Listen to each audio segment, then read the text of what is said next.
It reminded me of the gentle rain. Last week I told you a story about Quaker educator and philosopher Parker Palmer freezing up while rappelling down a rock face on Hurricane Island in Maine. And it was there halfway down as he froze, unable to move, that he learned the outward bound motto. If you can't get out of it, get into it. Well, turning that motto into practice might be for you and it might be for us as a community a helpful teaching. But getting into that which we cannot get out of, going deeper into what we can't get out of, is often not simple, and it usually isn't easy.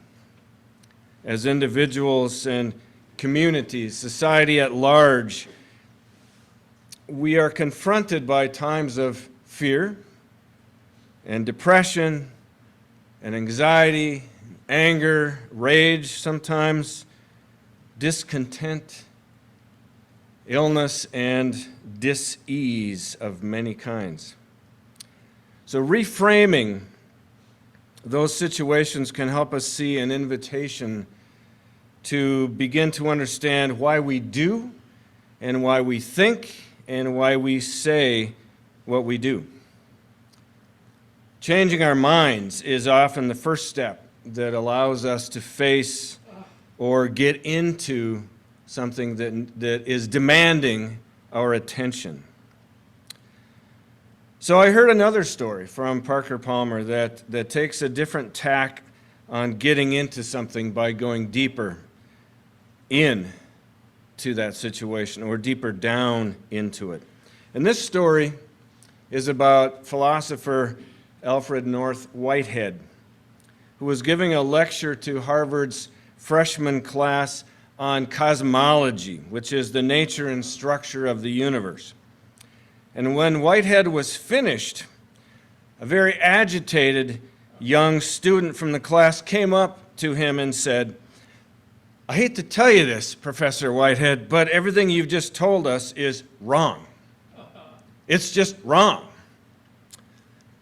Well, being a kind man and a good teacher, Whitehead listened to what this student was trying to say and wanted to say, and so Whitehead asked him about his view of the nature of reality. And the student then responded by saying, "Well, the fact of the matter is, the entire universe stands on the back of a very large turtle."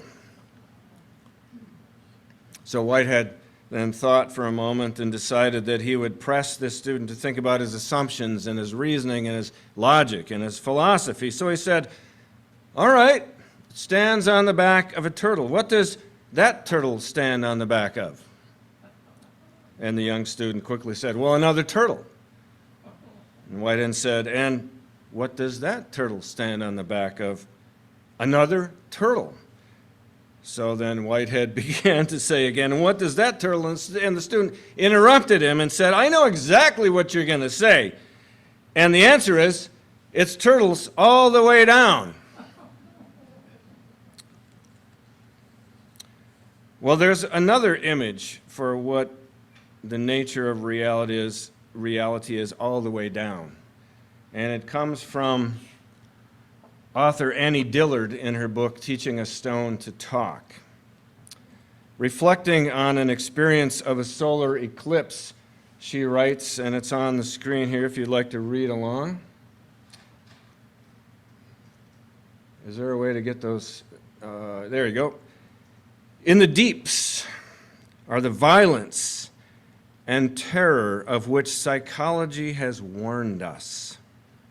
But if you ride these monsters deeper down, if you drop with them further over the world's rim, you find what our sciences cannot locate or name.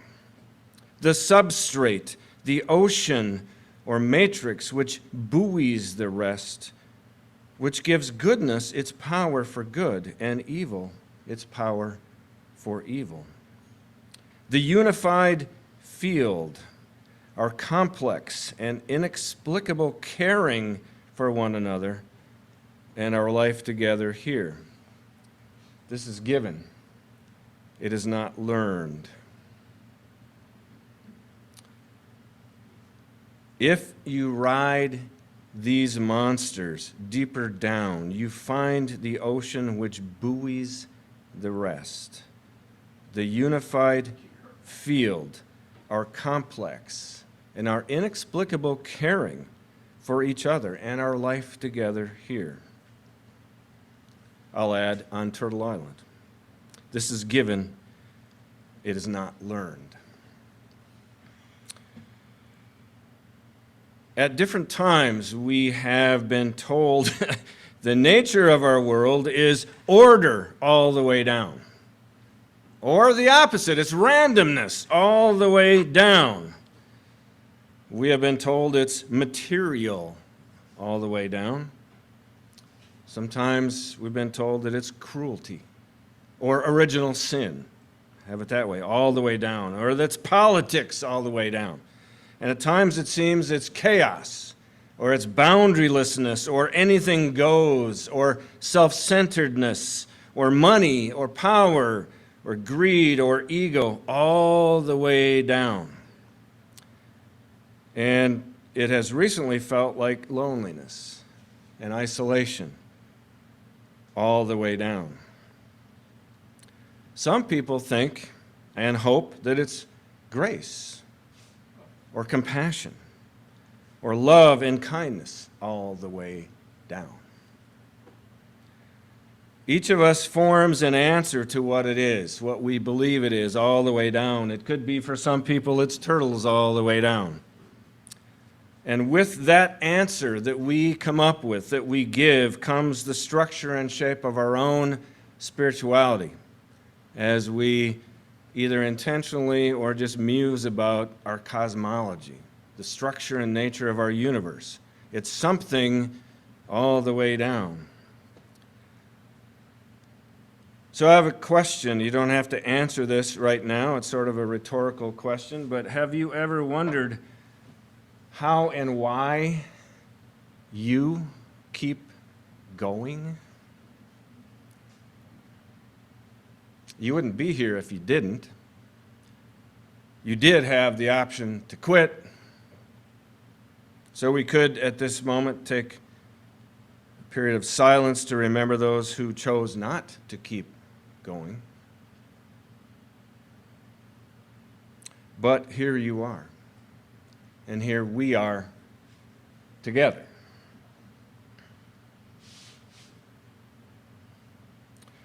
All that led to you being here today changed you, and it changed us, and it has changed the world as we know it.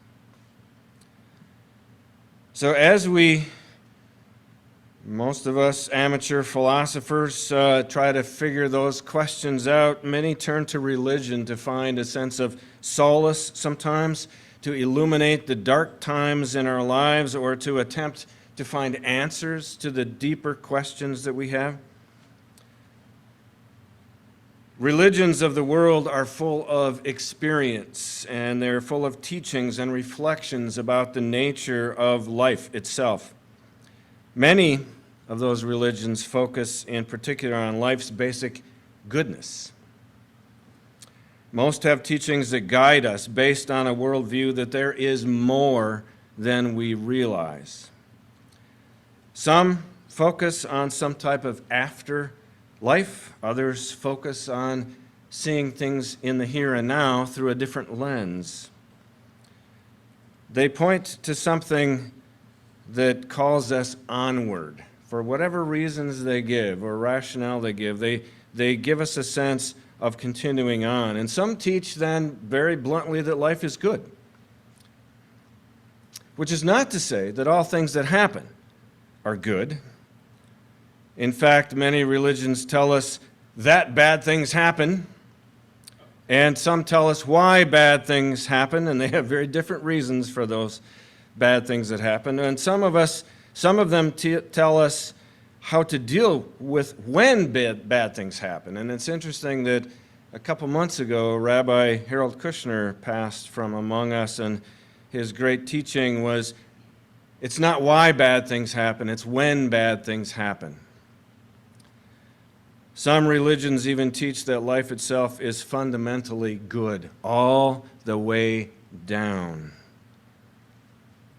And that's a belief which reveals a deep insight into the nature of God, if you choose to identify God as such, or the human spirit, or life itself. It's good all the way down. But these religions have vastly different insights. And we may choose, and this is what I love about being with you folks, is you're so blatantly honest about this. You may choose an understanding today from one religion or philosophy, and tomorrow it might be quite something different. And that's a period of grace for me to exist in now with you. Religions try to help us deal with some of the tough realities that we encounter in life's passages. And it might take work. It does take work, but getting beyond the doctrines that often feel like walls that are built to protect us, but also to keep others out, to confine us somehow. If we get beyond the doctrines that often feel like those walls, it helps us find something deeper than the platitudes that we all have heard and probably sometimes said, like things like, well, you just pull yourself up by your own bootstraps. You might find something deeper than, well, this too shall pass.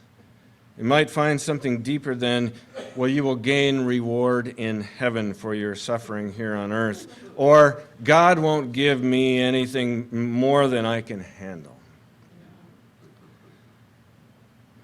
Unless you don't have a handle. Unless you don't have boots. Some religions teach that our spiritual and psychological roots are downward toward the grounding or the foundation of our lives. It is not upward toward heaven or peace or community as an abstraction or just an idea, but it is downward toward what Annie Dillard refers to as a given relatedness, in which, she writes, we are created and into which we are born. But in order to make that downward movement, she reminds us that we must move through layers of darkness and fear and confusion and conflict if we are ever to touch that unity and be brought to the safety of the ocean which buoys us all. But there be dragons.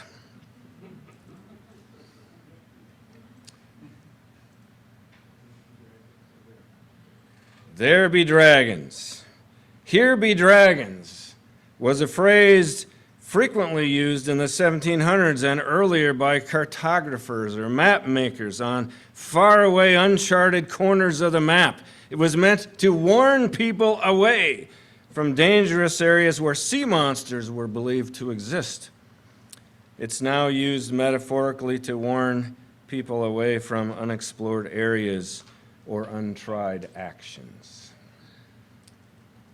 I actually heard the word cartographer earlier this week in a news story about, I think it was Alabama, where they are now being forced to redistrict voting areas. And I think the court overturned one of the recent laws that was passed, and now they're back to the drawing board. But it was up to cartographers to help with that. There be dragons in that issue. Well, moving downward means we will encounter monsters. Our own inner warfare, our own dividedness, which we must go through in order to meet this source of wholeness in our own lives and in the lives of our communities. We don't like to think about these monsters in our own depths, in our own lives, but we must. We must give up the idea often given to us by some psychologies and shallow or limiting religious doctrine that the monsters must be banned and eliminated. They must be exorcised from one's life if one is going to make any progress or get to heaven. Other wisdom suggests that the only way to go all the way down is to ride the monsters. Ride the monsters of fear and depression and anxiety. Ride that monster of anger and rage. Ride the monster of discontent and dis-ease, not necessarily fighting them or denying them, but riding them because they're the only ones that know their way. They're the only ones that understand what is deep inside. It is the wisdom of monsters to know the route to the grounding places. In simple terms, we must follow our darkness just as seriously as we follow our light. And by follow it, I don't mean to be a follower of it in worship or adoration, but to follow it so we understand what it is and where it is from. We must move into our fears and not try to resist them because they will overcome us if we do that. We must defy logic and follow the line of most resistance if we want to find the direct route to that matrix, that ocean, that unified field. And it will be the line of most resistance that will lead us there. And in the process of riding the monsters, then they become companions. They become our teachers. They become our guides. The events that happen to us both personally and as a community force us downward, inside, to that vast, dark, uncharted, and dangerous place. We go there perhaps only if we are very brave, or sometimes we go there if we can't not go there. It's a scary place to go, alone. And though in the deepest sense we must complete the journey alone, we should not go very far in this direction without a companion. We need to go there together. Here's another image for what this might become and might mean from Psalm 104. O Lord, how manifold are your works. In wisdom you have made them all. The earth is full of your creatures. Yonder is the sea, great and wide. Creeping things innumerable are there, living things both small and great. And there go the ships and Leviathan that you formed to sport in it. That's a wonderful image. A psalm in which God is praised for creating the oceans and the monsters made for us to play with. Well, why would one want to play with the monsters? Why would one want to ride them all the way down? Well, when we find ourselves in dilemmas that we cannot get out of, the solution might be to go deeper into them. And it is there in the depths that we become able to be reconciled with the parts of us that are broken, so we can become whole. And in becoming whole, we discover what Annie Dillard calls a complex and inexplicable caring for one another. The world around us may be broken, and it may be chaotic and random in reality or just in appearance, but somewhere in our psyches or our souls or our spirits, we know this thing which Annie Dillard calls our complex and inexplicable caring for one another. It is not learned, it is given. And it is there in the depths that we will find a grounding. We will find home and wholeness that will help to change our world out there.